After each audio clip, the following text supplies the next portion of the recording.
What is going on, everybody? We are here at the Chiefs. My name is Dante. We are Chez Dante, and today we have a special guest in the building. It's me, Angus the Guru. There we go. We're about to have a great conversation, but before we get into it, let's go ahead and play the intro music. Perhaps your skills do extend a bit farther than basketball.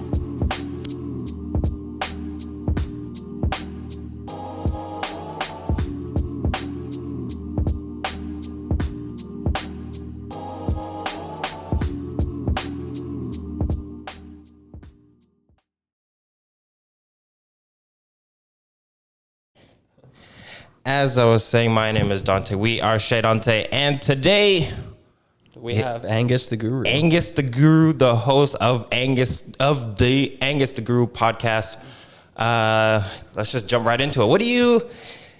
On your podcast, what do you typically talk about? I know you're a very spiritual person.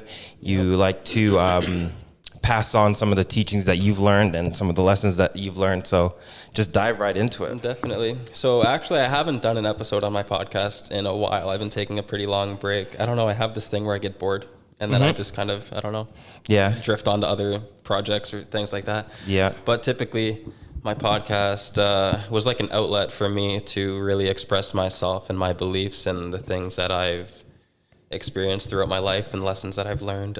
Things that I believe are just like divine truths, things that are the universal laws and things along those lines, how to be, a good person or how to find success. Yeah. I just try to share the wisdom that I've received from just lessons that life has taught me. And I just try to inspire as many people as I can. And I was even on your podcast. We had a great conversation. We had a great spiritual chat, which I think I'm kind of leaning more towards those kind of conversations these days. I just find, talking about metaphysics, what people believe, their belief systems, why they believe it, or specific like philosophies.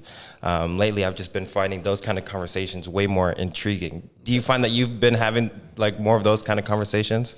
I've been having those kind of conversations for a while. Since I really started my Instagram for Angus the Guru, and I've just been making my speaking videos, whether it's on my stories or reels or whatever. Like that's kind of what's always playing in my mind. So even when I'm going out about my life, like if I'm at work or just meeting people, like I always want to talk about that because that's what's so real, like to me, like that's what I'm here to do. Yeah, I honestly, and speaking of like feeling like that's what you're here to do, I kind of think that, or I should say, I kind of feel that same way. It's almost like I also feel like I'm here to teach what I've learned or pass on some sort of knowledge or whatever I feel like sharing. Right. You know what I mean? Right. So like, what is something that you've been talking about lately on your Instagram? And for those of you, make sure you go follow him on Instagram. What's your Instagram? At Angus the Guru. There definitely. We go. I'll put the link TikTok, below. if you don't mind that. Yeah, that too. Follow on TikTok, IG. Do you have a Facebook or? Not on Facebook. Not on Facebook. Yeah, no. Most people aren't on Facebook. But yeah, go ahead. So like, what's something you've been really talking about lately? Lately, I've been doing a lot of studying with forgiveness. Okay. And non-judgment, like towards yourself. Okay. Because often, like we judge ourselves for like any mistake that we make. Yes. We're always like judging ourselves and putting ourselves down and things like that. And the opposite of judgment is forgiveness. Like judgment can't exist if you're in a place of forgiveness. So these days I'm trying to kind of stay in that state of forgiveness for myself. And that also, like having that compassion for myself allows me to express that towards other people, right? Yeah. Because, we're all the same. Like I'm not any better or any less than anybody else, but we all do fall into those places where we judge somebody else for something that they did. You know what I mean? And that's not where I want to be. Like I'm on this path to like elevate my consciousness. So like, I don't know what the destination really is, but to be as close to Christ consciousness, I suppose, as possible. So practicing non-judgment, that's something that I'm really looking into right now, especially for myself, like inwards. How do you kind of stay on that side of like self-forgiveness? Because like me personally, sometimes I go back and forth, and ideally I would like to stay in self-forgiveness in that state like longer than I'm not. Right. So like, what are some things that you have been doing to kind of keep yourself on that side of things? The biggest thing when it comes to forgiveness, I believe, is compassion.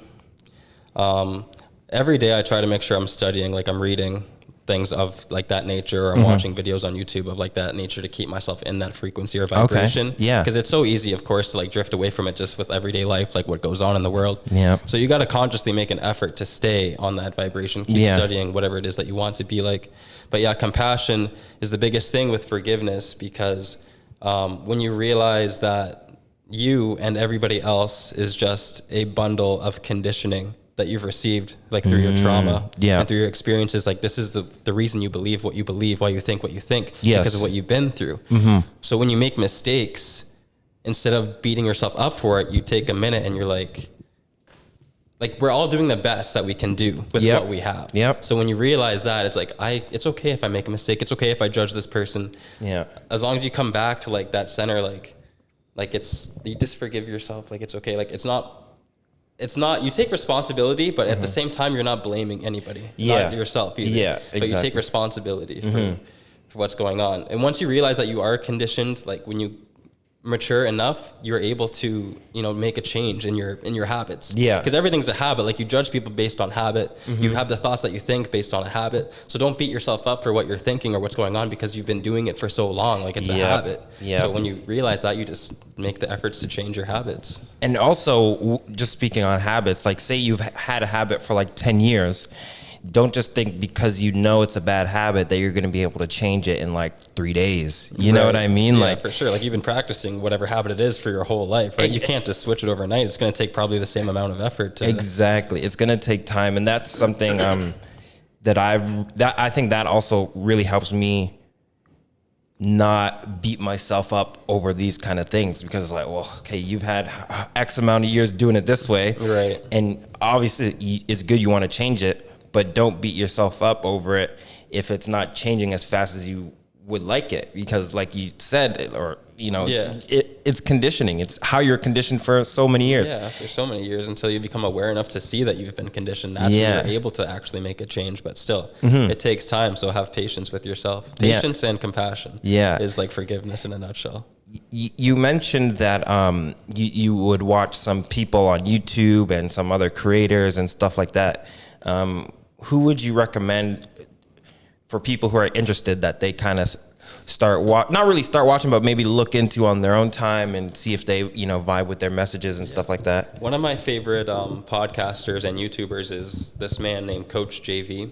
Okay. He's like a mindset coach. He's a crypto coach. He is a business owner. Like, he's a very successful man, and he's always trying to influence and inspire people. And he's always sharing his stories about, what he's been through. And he studies also the way of mastery, which is another thing that I watch on YouTube, which is like the way of mastery to like Christ consciousness sort of deal. It's a very large like catalog of videos, or it's a book. It's a huge book. Okay. But there's videos on YouTube about it, so I study those. Sorry, there's videos. The book is called The Way of Mastery. The Way of Mastery. Okay. Okay. Yeah. Got it. And so I watch those videos on YouTube, and Coach JV is the one that brought that to my attention, and he's just very inspiring, and he teaches all the things. Like, he's one of the first influencers that I listened to when I first started getting into like this speaking stuff and wanted to be like inspirational. So I would definitely check him out. But there's so many people on YouTube. Some I can't remember the names of, but yeah. And I think one of the things that's also that allows yourself to kind of stay in those frequencies is almost designing your feed on these specific apps. Oh, for sure. Like I did like a whole clean swipe of all the, like, got rid of, I just made a whole new Instagram and made sure that the only people that I was following on this new Instagram were, spiritual people, open thinkers, people that, maybe they push the boundaries, or they have different ways of looking at things rather than, whatever I was following before. But I think if you're following like these kind of people that you mentioned, the algorithm is going to supply you with more of those kind of things. Do you find that your algorithm's been like feeding you like pretty interesting stuff as well, where it's like, oh yeah, I was kind of just thinking about this and now the algorithm's showing it to me? Yeah, I pay attention to that a lot. It's a beautiful thing, the algorithm. It can be annoying sometimes when you see things you don't want to see, but for sure, when you know the algorithm and you can use it to your benefit to keep giving you like the things that you want to see. I did that cleanse like a while ago, like on my Instagram, like unfollowing, all the things that aren't useful or pushing me in the direction that I'm trying to go to. Like unfollowing like a bunch of, you know, like just girls and whatever on Instagram. You know what I mean? Like everyone falls into that at some point. That's like the reason why many people got Instagram. You know what I mean? Literally. So like a while ago, I'm just like, okay, like is this bringing me closer or farther away from my goal if I'm ingesting this kind of content? Like, and that's how you make your decision. Like, okay, that's a no. Unfollow. And just clean it right up. You look at someone's TikTok, like For You page, you can learn so much about the person because the TikTok algorithm's like ridiculous. It is ridiculous. So it's too ridiculous. I don't like it. It's if you saw if you saw my TikTok algorithm, which I don't even, I'm a little bit sloppier on my TikTok. Am I sloppier or is the TikTok algorithm just better? You know what I mean? Like the algorithm is a genius. I don't know who designed that one, but geez. Yeah. Like the CIA knows everything about you, bro.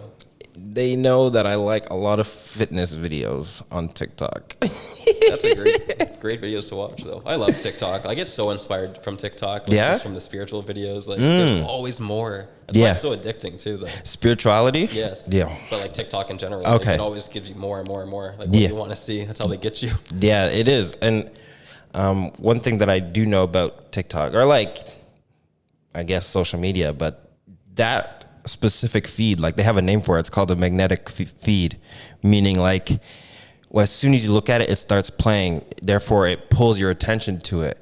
And then when that one's done, it automatically scrolls to then the next one. So it's like a magnet where it's pulling your attention towards those things, and you don't even realize how much time goes by. This is true. But I spent so much time on TikTok some days.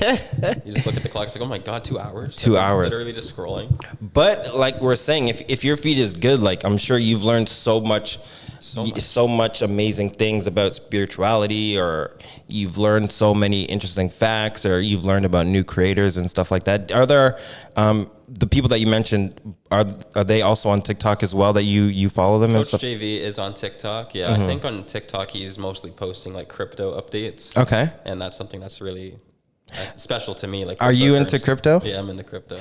Would you consider, because I've heard this take and I kind of agree with it, would you consider crypto a spiritual journey as well? I would consider crypto a spiritual journey. I don't think I've ever thought about it like that before. But it really is, because it's such a learning process, and there's so much to it, and it really does teach you things like patience, like when you really get into it and learn how the market works and like the cycles and all these things. Like it's really it's a journey of growth, for sure, and it's a journey, in my opinion, to freedom, because I think digital currencies and cryptocurrencies, like they are the future, and I think if you learn how they work and how you can like utilize them to like decentralized finance and things like that, like you don't need a bank anymore when you know what you're doing, and like you can really change like your life, your family's life. So it is, in my opinion, a spiritual journey. How did you get into crypto? Was this through these spiritual people you're following, or were you always kind of into tech and stuff like that? Or a while ago, I woke up one day and I'm like, I don't want to work anymore. Like, I don't want a job. Yeah, was this during COVID? This was during COVID. Yep. I was off work for 3 months, and then I went back to work and I'm like, I don't want to do this.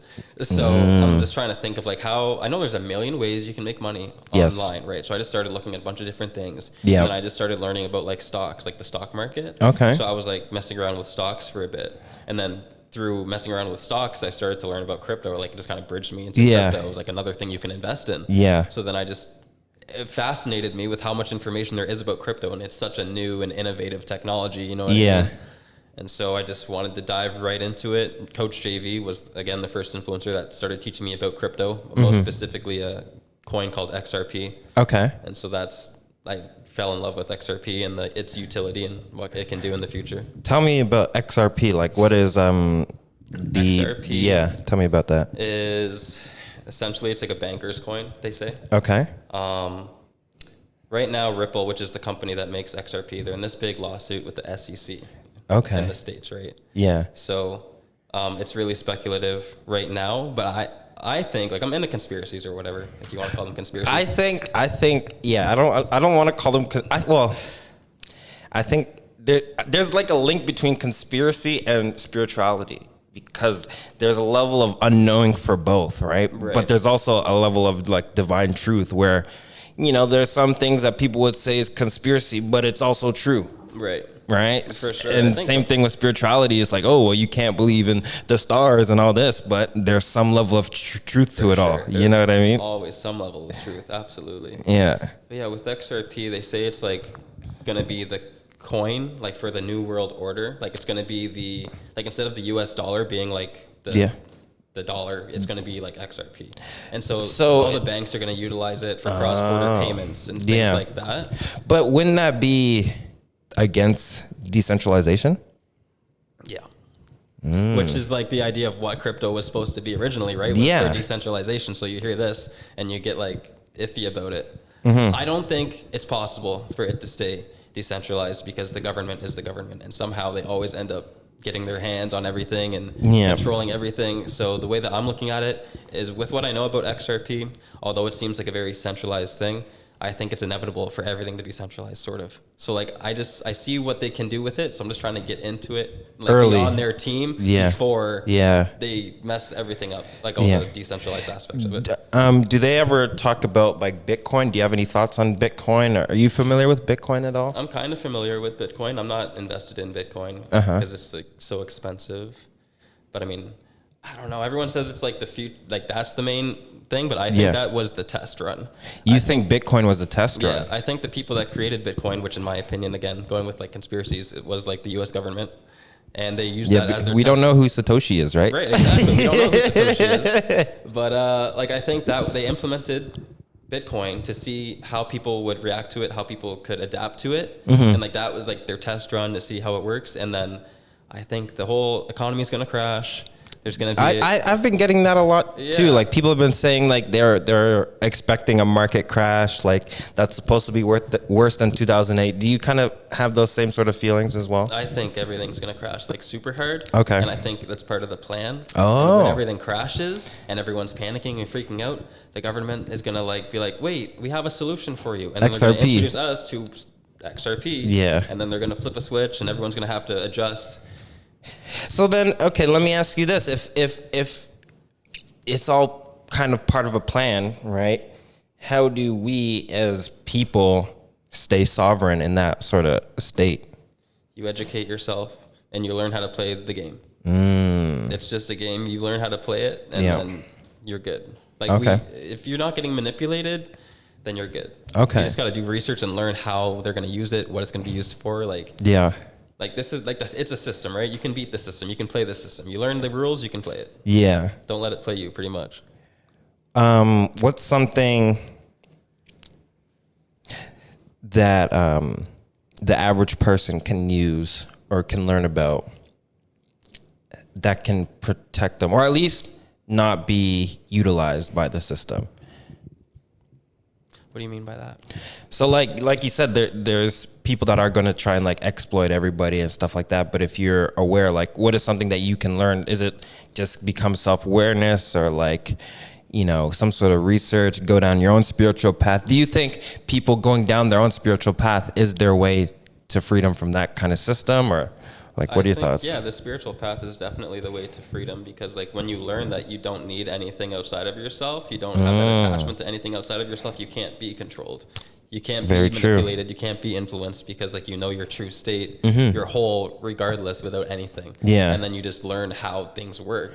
Yeah. And you always stay sovereign. That sovereignness never leaves you. Yeah.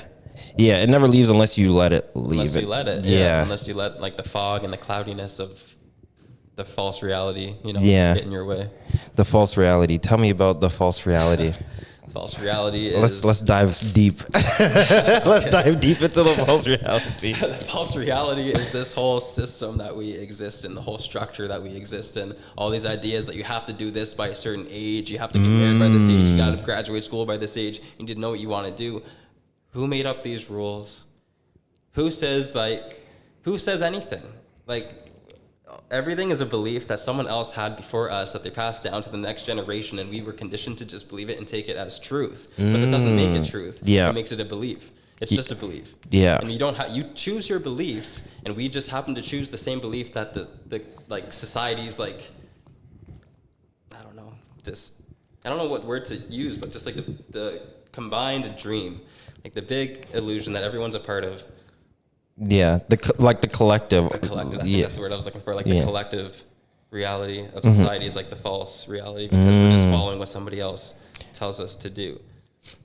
If that makes any sense. No, it definitely makes sense. And especially like you're saying, the majority of people kind of believe just what they're told. Yeah. Right? So they kind of exist in this false reality. And it's not anyone's fault either. Like, it's not their fault. Again, like when you're raised by people who are already conditioned. Yeah. They're not doing anything wrong. They're doing what they know how to do, the best that they know how to do. Everyone's trying to protect everybody. Yeah. We just accidentally, I think, unconsciously harm people without knowing it. Yeah. We have to kind of remember afterwards our true state and everything like that. Definitely.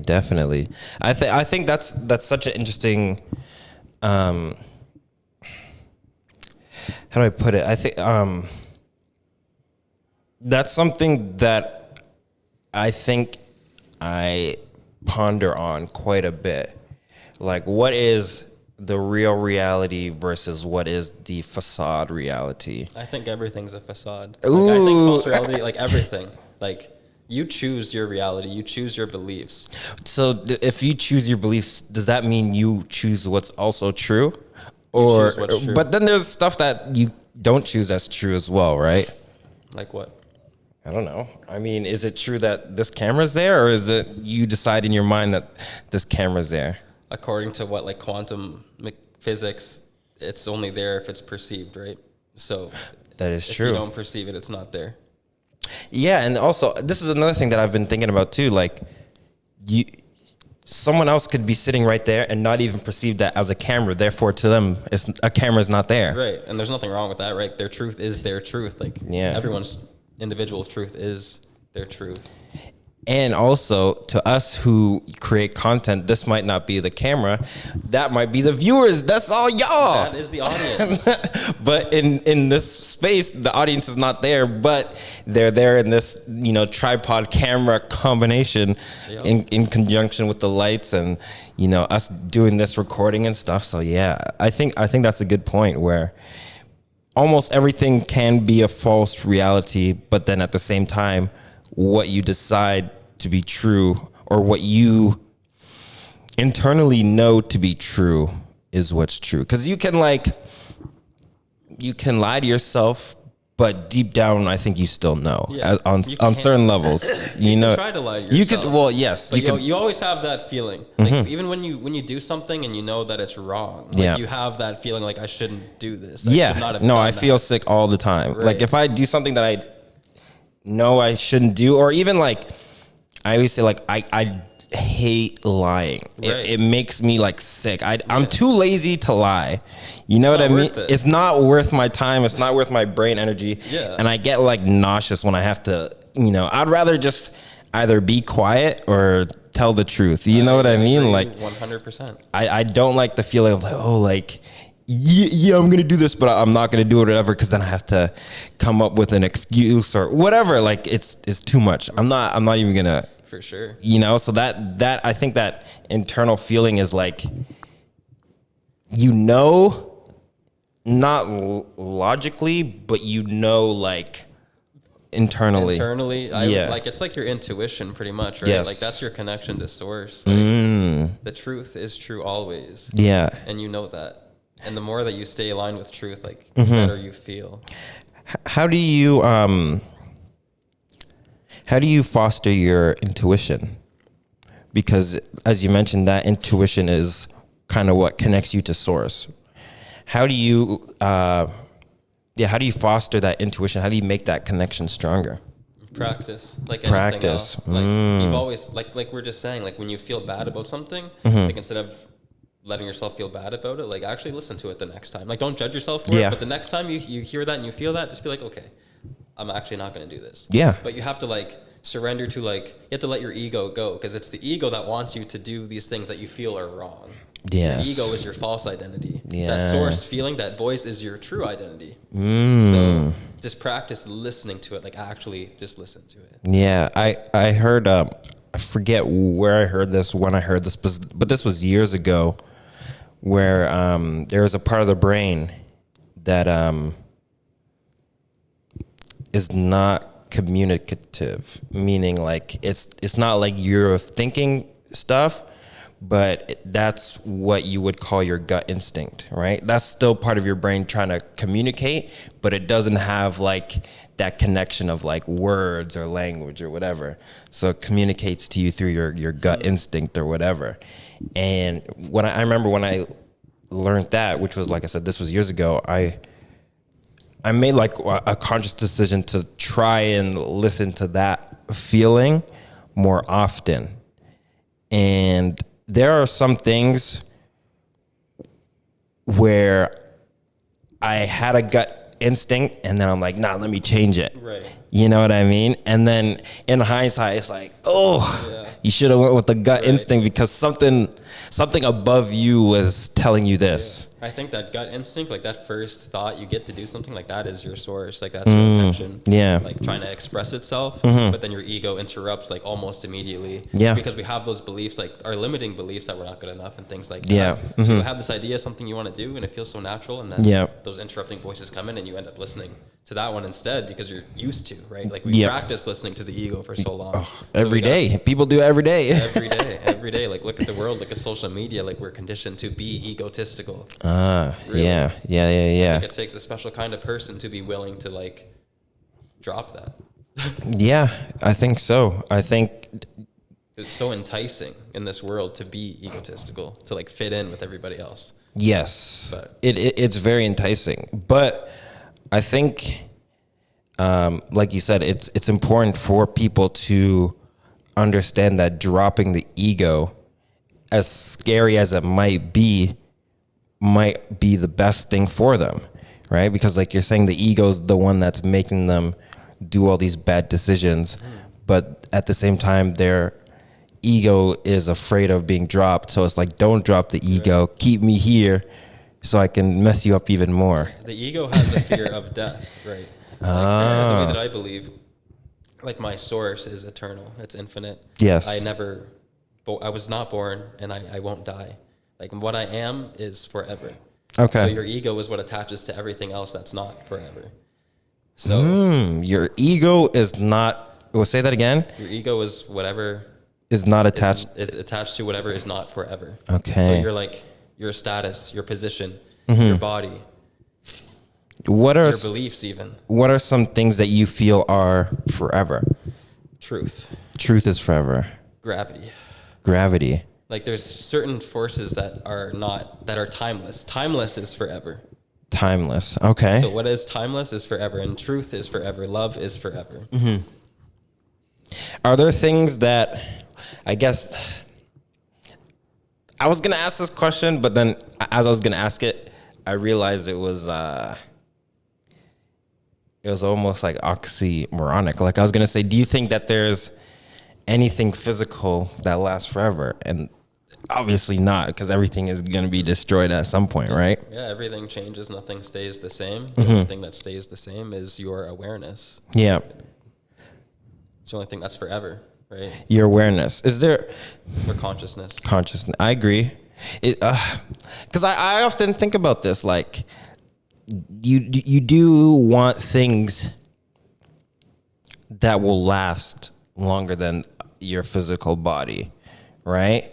And what is it that you want to last? Is it your achievements? Is it your character? Or like, what is it? You know what I mean? Yeah, people want to go down in the history books, right? Like they want to. Well, not even go down in the history books, but I think you have to pass something on. Yeah, you know what I mean. And I think we do that like through our children and through like just our beingness. Like, who do we influence while we're here? Like one of my missions here while I'm alive is to like influence as many people's lives as possible so that at my time of passing, like my funeral is going to be packed because how many people like were inspired by me and how many people I affected, like, they're going to be there for me when I'm not here. Yeah. Like that's just, I don't know. I think that's a good mission, especially if it's like you said, it's a mission on where you're So trying for to me, help like, that's people what I'm and trying to leave behind. Like, I'm not trying to leave behind anything material. Yeah. I'm trying to make a difference in people's mindsets, and that's going to last forever because of they're Yeah. going to pass that down, right? Yeah. Like, I want to just change someone's mind. That's all. Yeah, no, literally, like so the whole concept of this podcast, right, or at least like the mission statement that I have is, I'm looking to, through these conversations, if someone's listening, they can have at least, right, one thought of value. Right. Meaning, like, they can be listening, they can pick something up. Maybe it's like, oh, I listened and you mentioned those people that you watched, right? And then that might trigger a thought of value, meaning, oh, let me go check them out. Let me go see them, or whatever it may be. And I think that's a really good point. Like, you have to be able to do these things and help people and, raise consciousness in a way, because if we keep raising and we keep progressively getting better, I think we will also last longer. For sure. In a way. Does that make sense? Am I making sense? It makes sense. Okay. The generations will last longer. Humanity will last longer. Yeah. The impact we leave on consciousness will last longer. Yeah. I was going to say something, but I forgot. Oh, that's okay. Let me ask you this then. Do you have something that you do as a daily practice that helps you on this mission that you're on?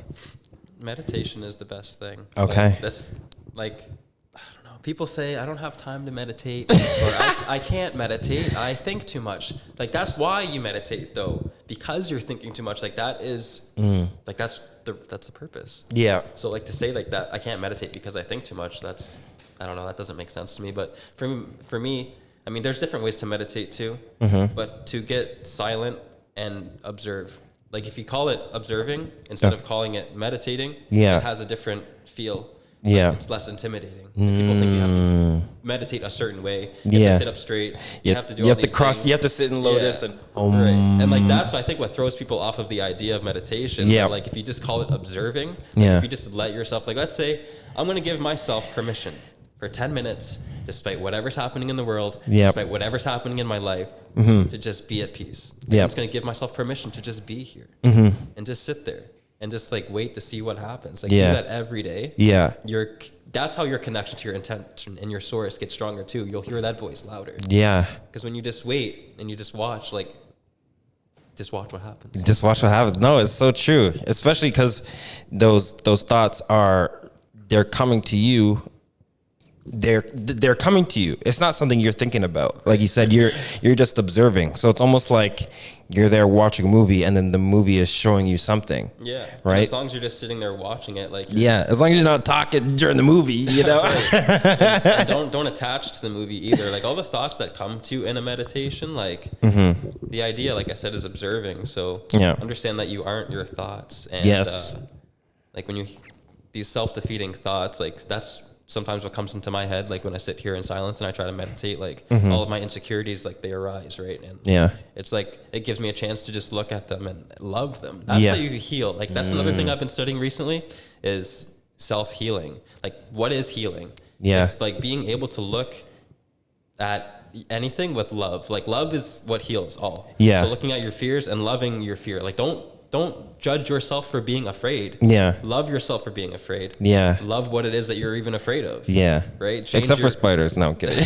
Spiders are not welcome on the podcast.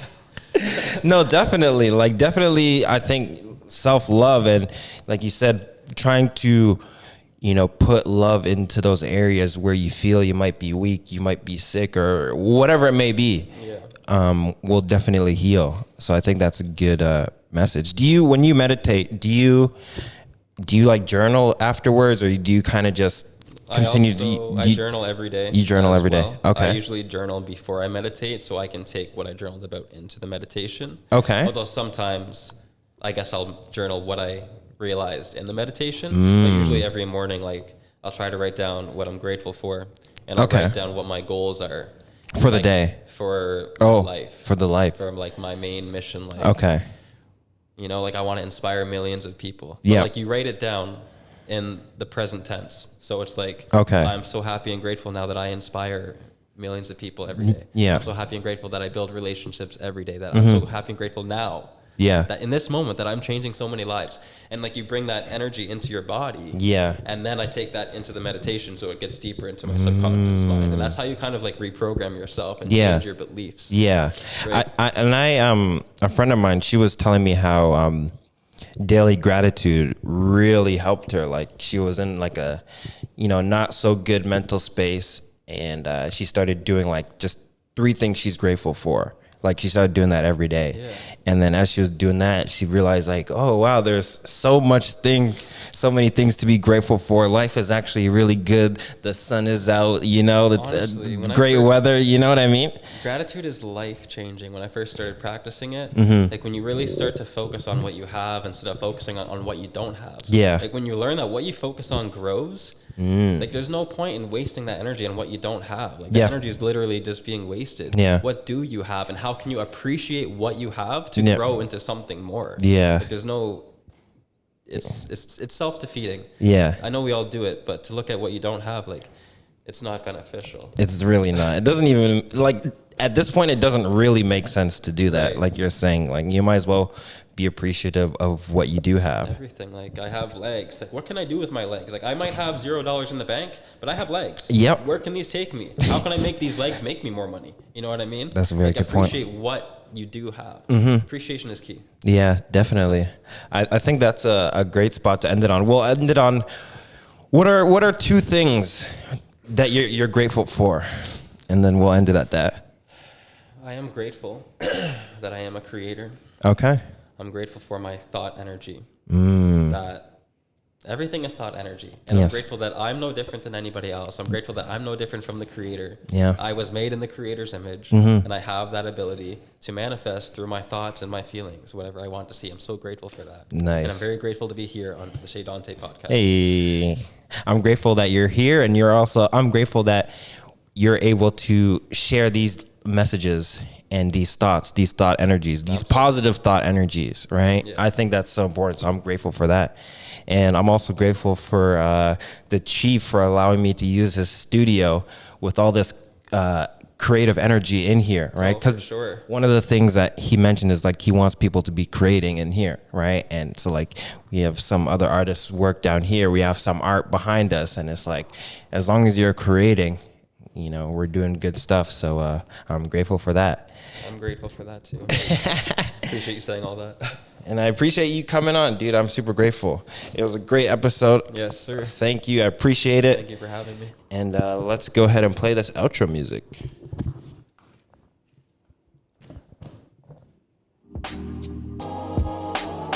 Further. I'm sorry? You said my skills extend farther than the basketball court. Farther relates to distance. Further is a definition of degree.